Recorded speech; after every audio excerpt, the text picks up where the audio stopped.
Are you ready for some good news? You are human. Wow, you're a human being.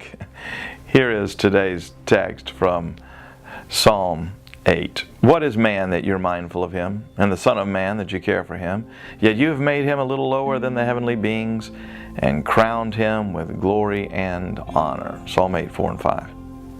When wanting to explain our limitations and foibles, we often say with a sigh, well, I'm only human. The connotation, of course, is that we aren't God. But the more subtle implication is humans aren't much. The Scripture, however, has an entirely different view of humanity, and it's glorious. C.S. Lewis, in his weighty book, The Weight of Glory, wrote these startling words about our regard for human beings. Remember that the dullest and most uninteresting person you can talk to may one day be a creature which, if you saw it now, you would be strongly tempted to worship. There are no ordinary people. You have never talked to a mere mortal. Nations, cultures, arts, civilizations, these are mortal, and their life is to ours as the life of a gnat.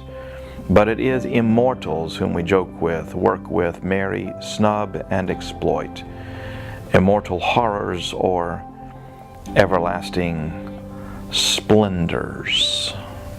To say you're human is to say that you are the pinnacle of God's creation. Yes, we've fallen into sin, and along with all creation, the glory of God in us has been marred. Nevertheless, you're God's masterpiece.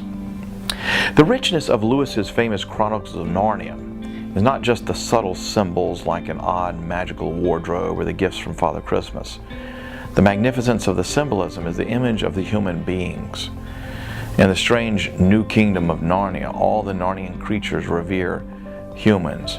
And when the children are talking to the beavers, they wonder if the White Witch is human. And Beaver's response is clear. No, no. There isn't a drop of real human blood in the witch.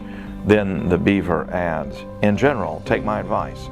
When you meet anything that's going to be human and isn't yet, or used to be human once and isn't now, or ought to be human and isn't, you keep your eyes on it and feel for your hatchet.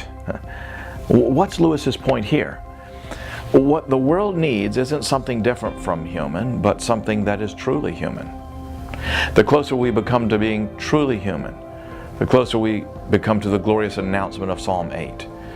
The image may be imperfect now, but nonetheless, you are made in the image of God. You're not only human, you are human.